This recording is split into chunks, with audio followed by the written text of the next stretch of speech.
Good evening, ladies and gentlemen. This is Willie behind this microphone and in front of your screen. Today I'll be sharing with you Let's Talk. Let's Talk is a program that comes to you every Monday evening after 6. You'll be sharing with me your adventures as I'll be sharing with you yours. And at that point, you will understand that there is an importance in learning English. In fact, the goal behind this program, it will be to teach you English in a funny and diversified way. And this is a Jst360 channel. You can follow us along on YouTube, on Twitter, and on Facebook. A program is coming to you straight from Ottawa. And today I'll be sharing with you a very important subject, which is the fluency in everyday conversation. Behind the microphone again and in front of the screen is Willie. Willie, I know what I do. If you follow along, you'll learn a lot. Now, let's get on to it straight up to the point. What are the goals behind this? The first and the primary goal, number one, is to share with you English lessons that are very, very upbringing, very educational, and informative. That way, you will learn. Yet again, don't forget, it will be in a funny way and various and diversified way. Again, number two, if you're a married husband and you want to win an argument and it's in English, you will. I do this every day. If I want to win an argument at home, I argue in English. That's how I save my marriage. In only 2 weeks, you'll be saving your marriage as well. Check it. You heard this from me first, didn't you? It's very important, though, that you figure out that if you're a woman and you've always longed to call the cops on your husband because you get pounded by your husband, you get beat up by your husband every now and again, and you've always longed to call the cops, but you couldn't because you were reluctant and you didn't feel okay or safe. You thought you would wet your mouth if you call the cops and they pick up the phone.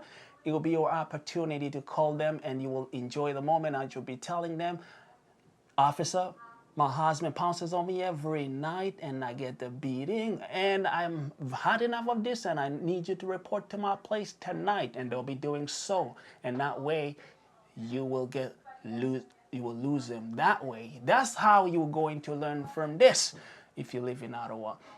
Those are the goals behind this. And again, don't forget, some other times I'll be bringing subjects that are very diversified, like on marriages, on, counsels, and every practical way on a daily life. So let's get on to it and do not lose sight on important things. Fluency in everyday conversation is the subject of today. Just subscribe to the link at the bottom. You will hear a lot every Monday. Again, fluency in everyday conversation is the subject of today. Remember, we are in Jst360 in Ottawa. Now, if you've always wanted to be a fluent conversation person, you want to make conversation in a fluent way, you start a conversation, you midway across, you stop it, and you can't progress because you don't have words to use, you're groping for the right words, this is going to help you. However, there are factors that you need to consider. If you want to be a fluent person in your English conversation, there are factors that you need to consider. Number one, slight pauses in too many places may result in a jerky conversation. Did you know that? You probably didn't. Number two is failure to organize your thought process in a logical way may result into impaired speech. Number three, I only say three things. Lack of familiarity with rules of grammar in English may also result in an impaired speech where you'll be jerky. You learned these three things from me. Check it. Yo, check it. You learned this from me. You're going to learn today. Three things I mentioned. Number one, slight pauses in too many places may result into a problem. Number two, failure to organize your thought process in a logical way may be a factor that will cause a problem in the future or in your conversation. Number three, lack of familiarity with certain rules of grammar in English may result into a problem. Now that you've heard these three things, let's work on them. There are practices that people have developed that you need to drop. You heard this from me first, didn't you? Keep this in mind. Practices that you need to avoid. Especially if you come from Africa, from Burundi chiefly, or Rwanda, practices you need to avoid. And this applies also to native English speakers as well that are following this link. Number one on the chat, number one on the chat. A lot of people speak with numerous regression, which is the opposite of progression. That is to say, they progress in the sentence and midway, they stop, then go back and repeat the second part of their sentence. And this applies not only to English, it goes to any language you speak. Let me give you an example in French. On était assis dans le bar. Dans le bar, et le gars, il était ivre. Il était ivre, mais moi je ne sais pas qu'il était ivre, mais il était ivre mort. Et d'un seul coup, comme ça, il a soulevé la bouteille et il m'a frappé. Je ne savais pas que la bouteille était remplie. Quand on dit, une bouteille est remplie, elle est faite primaire et qu'une bouteille vide. That is regression. Do not confuse regression with repetition for emphasis. If you want to be emphatic about something, know where to emphasize and when to emphasize. Like I'm doing, I'm repeating certain things, not because I'm lacking what to say, but because I know it's important that you grasp the meaning of what I'm saying right now. Mistake number one, check. You heard this first from me. Mistake number two on the chat. Mistake number two on the chat is the excessive use of slurring words. Live in Uganda, and there is a bus that runs from Kampala, Uganda, to Kigali. To Kigali every Saturday.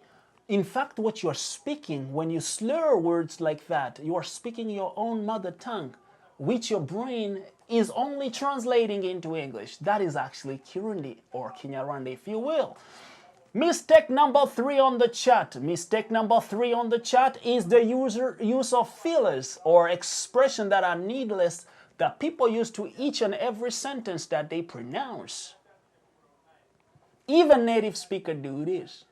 Yo, yesterday, man, I was at the hospital, and this hospital, I saw a doctor. My wife's about to give birth, and the doctor kept on coming, checking on the baby. You know what I'm saying? He kept on checking on the baby with his thumb, putting his thumb into my wife. And I look at him, he looked at me, he saw that I saw him, that he saw me seeing him. You know what I'm saying? That he's putting his thumb into my wife's thing. So I say, you know what I'm saying?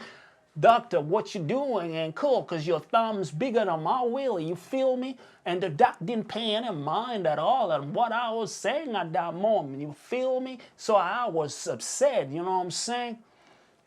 Why you use those expressions?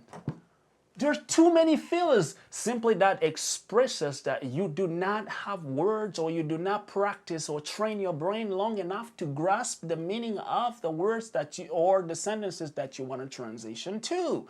That is mistake number three. Other people use such practices as, man, yo, I found this interesting, man. Even if they're talking to ladies, they'll be like, I found this interesting, man.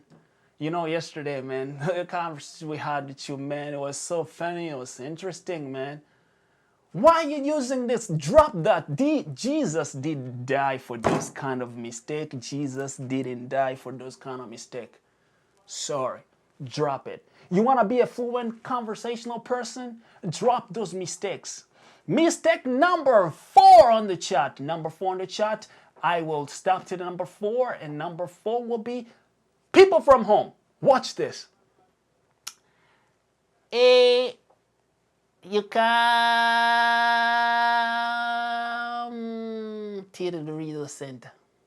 This is a real story. A lot of people want to express the continuous action actually behind what they're saying. Instead of using proper English, they resort to dragging a verb. You come. I hate that woman because she talks. That is Kinyarwanda, sister. Stop, drop it, drop it. That is Kinyarwanda. If you want to be fluent in your conversation, follow what I'm doing. Drop those things. Help your brain wrap around a meaningful sentence. Your brain can do this job. Your brain can do this job. Do not give it an easier job like that. What I'm telling actually is a real story. Let me tell you. This lady, she comes from a bar at 3 a.m. in the morning. She drove all the way to Riverside, King Edward, and then St. Patrick. She stops there. She want to go take a leak. She wants to go to pee. She gets out of the car. She's already drunk. she goes, she pees outside, she comes back, and then she uses the passenger seat.